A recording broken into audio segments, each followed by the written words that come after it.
इसलिए हो सकता है कि शायद आज की वीडियो थोड़ी लंबी हो जाए, लेकिन अगर आप ये वीडियो आखिर तक देख लेते हैं तो मुझे यकीन है कि आपको प्रोटीन पाउडर से रिलेटेड दूसरी वीडियो देखने की जरूरत ही नहीं पड़ेगी। अगर आप प्रोटीन सप्लीमेंट का इस्तेमाल करते हैं या करना चाहते हैं तो आपके मन में ये सवाल तो आते ही होंगे कि आखिर प्रोटीन पाउडर बनता कैसे है, क्या इसे बनाने में किसी केमिकल का भी इस्तेमाल किया जाता है और इसका कब, कैसे और कितनी मात्रा में इस्तेमाल करना चाहिए। बेसिकली प्रोटीन एक मैक्रोन्यूट्रिएंट होता है जिसकी औरत मर्द सभी को अलग अलग मात्रा में जरूरत पड़ती है। ये शरीर में फैट लॉस और मसल बिल्ड करने दोनों ही सिचुएशन में जरूरी होता है। और इतना ही नहीं, प्रोटीन शरीर में नए टिश्यूज को बनाने, डैमेज हुए टिश्यूज को रिपेयर करने के साथ साथ एंजाइम और हार्मोन के प्रोडक्शन, बाल, हड्डी और स्किन की अच्छी सेहत के लिए बहुत जरूरी होता है। प्रोटीन की कमी को खाने की चीजों के जरिए किस तरीके से पूरा किया जा सकता है उस बारे में हम पिछली वीडियो में डिटेल में बात कर चुके हैं। इसलिए आज के इस वीडियो में हम प्रोटीन सप्लीमेंट यानी प्रोटीन पाउडर के बारे में बात करेंगे और 10 ऐसे सवालों के जवाब जानने की कोशिश करेंगे जिसे जाने बिना किसी भी व्यक्ति को प्रोटीन पाउडर का इस्तेमाल नहीं करना चाहिए। जैसे कि प्रोटीन पाउडर बनता कैसे है, प्रोटीन पाउडर कितने तरीके का होता है और आपको इनमें से कौन सा वाला इस्तेमाल करना चाहिए,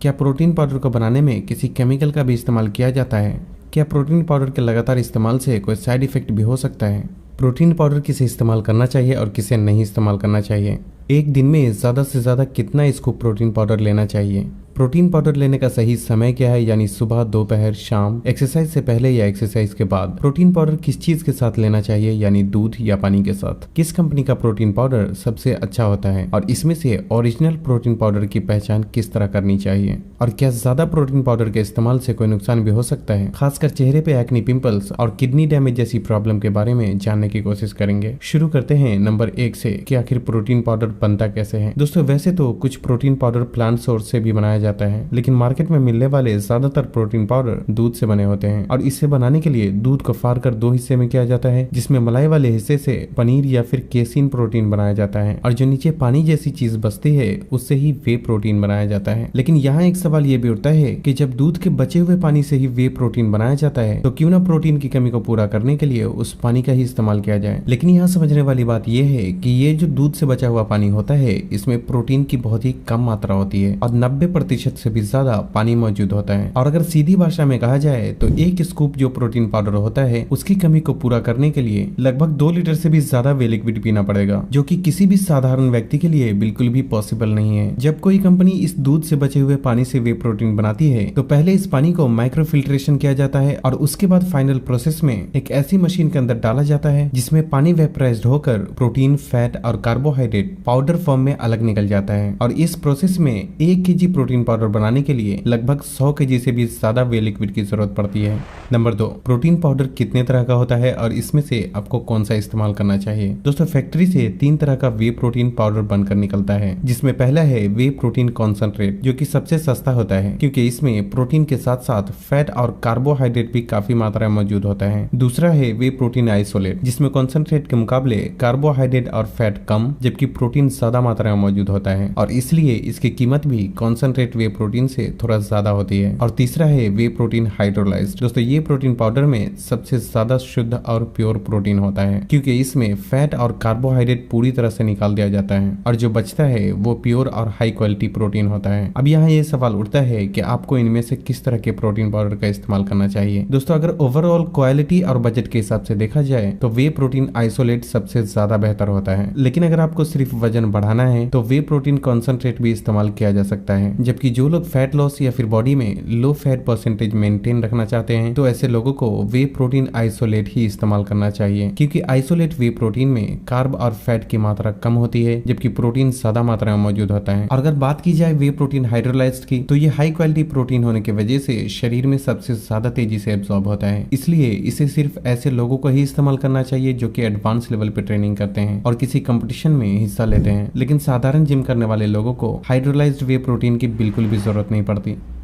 नंबर 3, क्या प्रोटीन सप्लीमेंट में कोई केमिकल का भी इस्तेमाल किया जाता है। दोस्तों यहाँ हमारे और आपके लिए समझने वाली बात यह है कि वे प्रोटीन दुनिया में सबसे ज्यादा बिकने वाला सप्लीमेंट माना जाता है, इसलिए इसमें मिलावट होने के भी चांसेस बहुत ज्यादा रहते हैं और खासकर उस सिचुएशन में मिलावट के चांसेस और भी ज्यादा बढ़ जाते हैं जब हम जरूरत से बहुत ज्यादा सस्ते प्रोटीन की तरफ जाते हैं। हालांकि सस्ता प्रोटीन खरीदना कोई बुरी बात नहीं है, लेकिन क्वालिटी पर बिना ध्यान दिए हुए जरूरत से बहुत ज्यादा सस्ता प्रोटीन की तरफ जाना सही ऑप्शन बिल्कुल भी नहीं है, क्योंकि शायद ये बात मुझे बताने की बिल्कुल भी जरूरत नहीं है कि कोई भी कंपनी बिजनेस करने और पैसा कमाने के लिए ही मार्केट में प्रोडक्ट लॉन्च करती है, और इसलिए जब हम क्वालिटी नहीं बल्कि प्राइस की तरफ अट्रैक्ट होते हैं तो कंपनी के लिए मिलावट करना और भी ज्यादा आसान हो जाता है, और तब कंपनी प्रोडक्ट को सस्ता बनाने के लिए आधे प्रोटीन में आधी ऐसी चीजें मिला देती है जिसकी हमारे शरीर को जरूरत ही नहीं होती, और तब हम उस प्रोटीन को खरीद कर ऐसा सोचते हैं कि हमें कम पैसे में ज्यादा प्रोटीन मिल गया, लेकिन हकीकत कुछ और ही होती है। इसलिए आप जब भी सस्ता या महंगा कोई भी प्रोटीन पाउडर खरीदें तो डब्बे पे न्यूट्रिशनल इंफॉर्मेशन और इंग्रेडिएंट्स लिस्ट को चेक करना बिल्कुल भी ना भूलें, और अगर उसमें gluten, artificial colour, sugar, high carb, high fat, किसी भी तरह के ऑयल या माल्टोडेक्सट्रिन जैसी चीजों का इस्तेमाल किया गया हो तो ऐसे प्रोटीन पाउडर को बिल्कुल भी ना खरीदें। खासकर कुछ कंपनी प्रोटीन पाउडर को ज्यादा सस्ता बनाने के लिए और ज्यादा कस्टमर को अपनी तरफ अट्रैक्ट करने के लिए माल्टोडेक्सट्रिन जैसी चीजों का इस्तेमाल करते हैं। बेसिकली माल्टोडेक्सट्रिन एक सफेद पाउडर की तरह होता है जो कि प्रोटीन सप्लीमेंट में फिलर, थिकनर या प्रिजर्वेटिव की तरह काम करता है, और ये चीनी से कहीं ज्यादा खतरनाक होता है जो कि शरीर में चर्बी पैदा करने के साथ साथ पेट से जुड़ी कई तरह की समस्या भी पैदा कर सकता है। साफ लफ्जों में कहा जाए तो प्रोटीन पाउडर में माल्टोडेक्सट्रिन का इस्तेमाल कंपनी ज्यादा मुनाफा कमाने और प्रोटीन की क्वांटिटी को बढ़ाने के लिए करती है, क्योंकि जब कम पैसे में कोई भी चीज ज्यादा मिलती है तो लोग उसकी तरफ ज्यादा तेजी से आकर्षित होते हैं, और इसी बात का कोई भी कंपनी फायदा उठाती है। कैलकुलेशन करके देखा जाए तो 1 kg प्रोटीन की कीमत लगभग 1000 से 1500 रुपए होती है, जबकि 1 kg माल्टोडेक्सट्रिन सिर्फ 30 से 40 रुपए में आता है, और इसे कुछ मात्रा में प्रोटीन पाउडर में मिलाने से देखकर बिल्कुल भी पता नहीं लगता कि इसमें मिलावट की गई है, और इसलिए ज्यादातर कस्टमर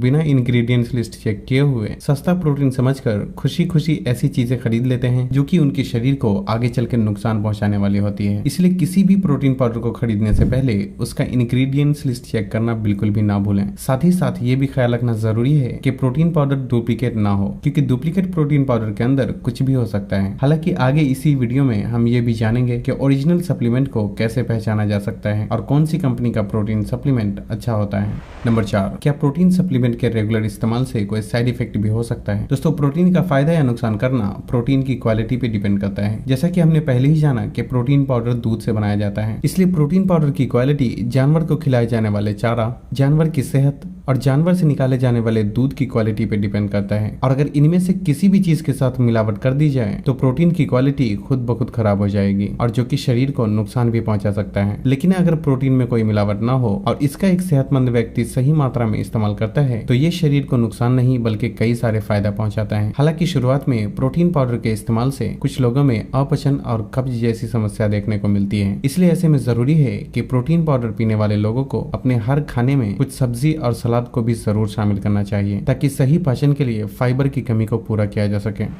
नंबर 5, किन लोगों को प्रोटीन पाउडर इस्तेमाल करना चाहिए और किसे नहीं करना चाहिए? दोस्तों, प्रोटीन हमारे शरीर में जाने के बाद लिवर में अमाइनो एसिड में टूटता है, और इस प्रोसेस में जितना प्रोटीन होगा उसी हिसाब से नाइट्रोजन वेस्ट भी निकलता है जो कि फिल्टर करने के लिए किडनी यानी हमारे गुर्दे में भेज दिया जाता है। लेकिन यहाँ हमारे लिए समझने वाली बात यह है कि दूसरे ऑर्गन के मुकाबले किडनी हमारे शरीर में 2 होती है, और इसलिए एक सही मात्रा में लिए गए प्रोटीन से निकलने वाले नाइट्रोजन वेस्ट को एक सेहतमंद किडनी आसानी से फिल्टर कर लेती है। लेकिन इसके लिए ये जरूरी है कि दिन भर में 2.5 से 3 लीटर पानी पीने का खास ख्याल रखा जाए। लेकिन साथ ही साथ यहाँ ध्यान देने वाली बात यह है कि जिनकी किडनी पहले से ही डैमेज है उन्हें तब तक प्रोटीन पाउडर का इस्तेमाल नहीं करना चाहिए जब तक कि किडनी पूरी तरह से ठीक ना हो जाए, क्योंकि किडनी से जुड़ी समस्या में अपनी किडनी को रेस्ट देना बहुत जरूरी होता है, और क्योंकि प्रोटीन पाउडर के इस्तेमाल से किडनी का काम थोड़ा बढ़ जाता है इसलिए ये समस्या को और भी ज्यादा बढ़ा सकता है। यहाँ लोग एक सवाल ये भी पूछते हैं कि क्या प्रोटीन पाउडर से चेहरे पे एक्ने पिंपल्स की प्रॉब्लम भी होती है? अगर चेहरे पे पहले से पिंपल्स की प्रॉब्लम नहीं है तो प्रोटीन पाउडर के सही मात्रा में इस्तेमाल करने से ये स्किन की क्वालिटी पर बुरा असर नहीं डालता। लेकिन अगर चेहरे पे पहले से ही पिंपल्स की प्रॉब्लम है तो प्रोटीन पाउडर उसे बढ़ा जरूर सकता है, क्योंकि प्रोटीन पाउडर के इस्तेमाल से शरीर में IGF-1 नाम का इंसुलिन स्पाइक होता है जो कि स्किन में ऑयल के प्रोडक्शन में गड़बड़ी पैदा करता है, और जिससे पिंपल्स की प्रॉब्लम और भी तेजी से बढ़ने लगती है। और इतना ही नहीं, अगर कोई व्यक्ति पिंपल्स की प्रॉब्लम होते हुए मास्क गेनर का इस्तेमाल करता है तो ये पिंपल्स की प्रॉब्लम को और भी बद से बदतर बना सकता है। इसलिए जिन लोगों के चेहरे पे पहले से ही पिंपल्स की प्रॉब्लम होती है उन्हें खाने की चीजों के जरिए ही प्रोटीन की लिमिट को पूरा करने की कोशिश करना चाहिए, और अगर फिर भी प्रोटीन पाउडर का इस्तेमाल करना चाहते हैं तो आइसोलेट प्रोटीन पाउडर का कम मात्रा में इस्तेमाल करना चाहिए। यहाँ एक बात का और ख्याल रखना जरूरी है कि प्रोटीन सप्लीमेंट बच्चों के लिए बिल्कुल भी रिकमेंडेड नहीं होता, क्योंकि बच्चे का वजन कम होने की वजह से उनके शरीर में खाने की चीजों के जरिए ही प्रोटीन की कमी पूरी हो जाती है। इसलिए बच्चों को सप्लीमेंट के जरिए प्रोटीन देने से उनकी किडनी पे बुरा असर पड़ सकता है।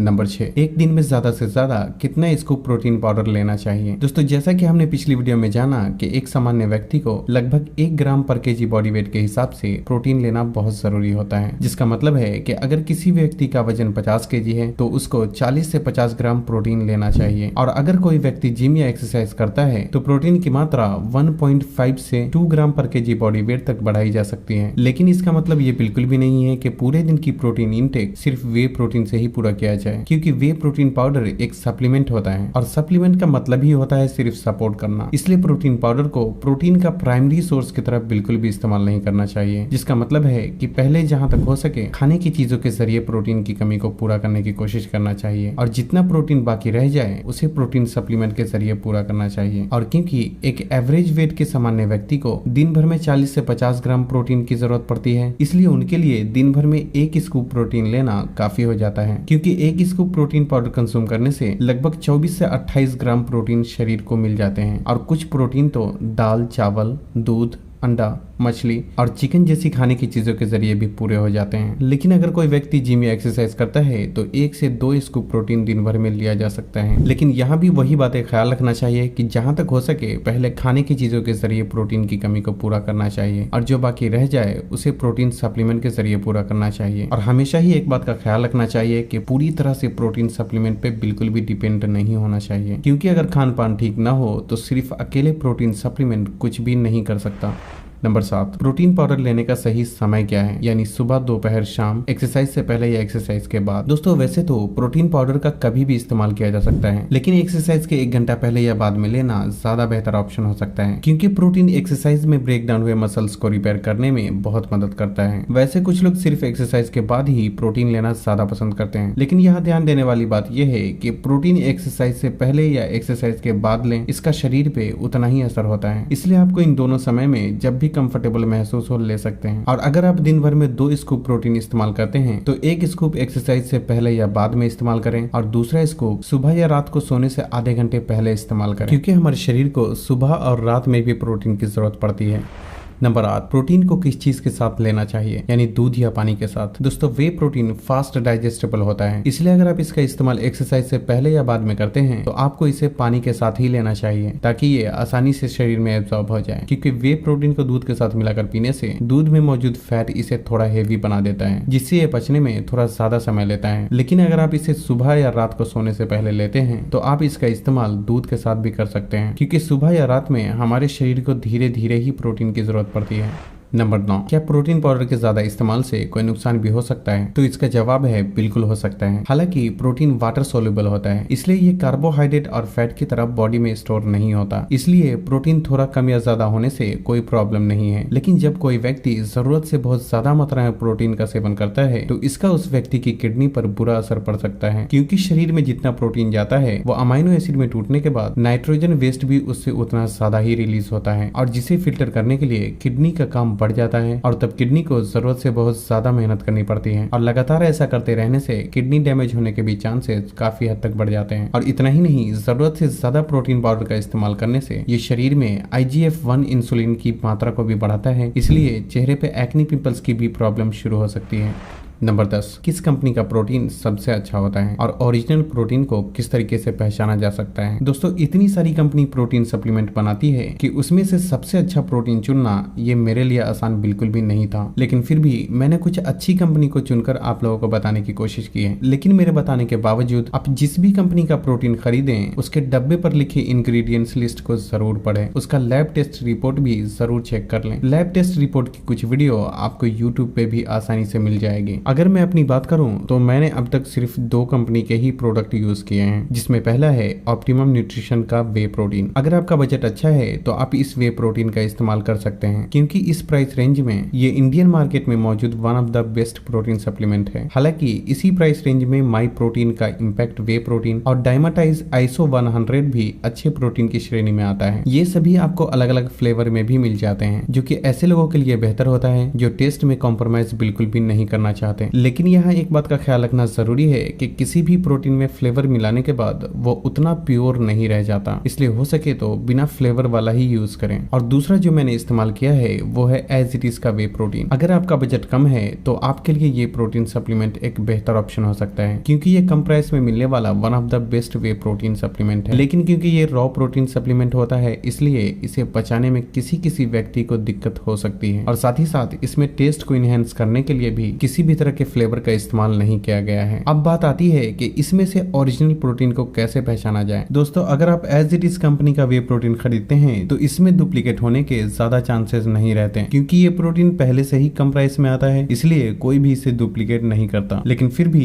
As it is whey protein की ओरिजिनलिटी चेक करना बहुत ही आसान है, और इसके लिए पैकेट पे दिए क्यूआर कोड को लेट्स वेरीफाई नाम के एक ऐप में स्कैन करने से आपको 5 अंकों का सीक्रेट कोड पूछेगा, जो कि पैकेट पर ही क्यूआर कोड के पास में ही स्क्रैच करने पे मिल जाता है। उस कोड को ऐप में एंटर करके सबमिट करने से ये पता चल जाएगा कि प्रोटीन असली है या नकली। लेकिन अगर आप ऑन यानी ऑप्टिमम न्यूट्रिशन का वे प्रोटीन खरीदते हैं तो इसमें ओरिजिनल का पता लगाना थोड़ा कॉम्प्लिकेटेड है, और क्योंकि ऑन लगभग 30 साल पुरानी और सबसे फेमस कंपनी है, इसलिए ज्यादातर इसी कंपनी के फेक प्रोडक्ट मार्केट में देखने को मिलते हैं। लेकिन आप ऑन के वे प्रोटीन को भी आसानी से पहचान सकते हैं कि वो असली है या नकली। इसके लिए ध्यान देना जरूरी है कि ऑन एज इट इज के ही तरह इंडिया से बाहर की कंपनी है, और इसलिए 2 ही ऐसी कंपनी है जो कि ऑन कंपनी के प्रोडक्ट को इंडिया में लाती है, जिसमें एक है ग्लैम्बिया और दूसरी है ब्राइट कमोडिटीज। इसलिए ऑन कंपनी के वे प्रोटीन के डब्बे पे ग्लैम्बिया या फिर ब्राइट कमोडिटी में से किसी एक का एक बड़ा स्टिकर जरूर लगा होता है, जो कि डुप्लीकेट प्रोडक्ट में देखने को नहीं मिलता। और दूसरी बात यह है कि डब्बे पे कहीं न कहीं एक स्क्रैच कोड होता है, जिसके जरिए स्टिकर पे दिए डायरेक्शन को फॉलो करते हुए ये पता लगाया जा सकता है कि प्रोडक्ट असली है या नकली। और ऑन के वे प्रोटीन के डब्बे के ढक्कन पे सील के साथ एक ओरिजिनल होलोग्राम भी लगा होता है, जो कि डब्बे को टिल्ट करने पर ग्लो करता है। लेकिन यहाँ आप लोग एक बात का और ख्याल रखें कि इस वीडियो में कोई भी प्रोडक्ट स्पॉन्सर्ड नहीं है, और जो भी मैंने बताया है वो मेरा खुद का ओपिनियन है। किसी भी ब्रांड का नाम मैंने आप लोगों के आसानी के लिए बताया है, लेकिन फिर भी ये आपकी मर्जी है कि आप जहां से चाहें और जो चाहें खरीद सकते हैं। तो मुझे उम्मीद है कि आपको आइडिया लग गया होगा कि वे प्रोटीन आपके लिए सही है या गलत, और आपको इसका किस तरीके से इस्तेमाल करना चाहिए। तो बस आज के लिए इतना ही। अगर वीडियो पसंद आई हो तो इसे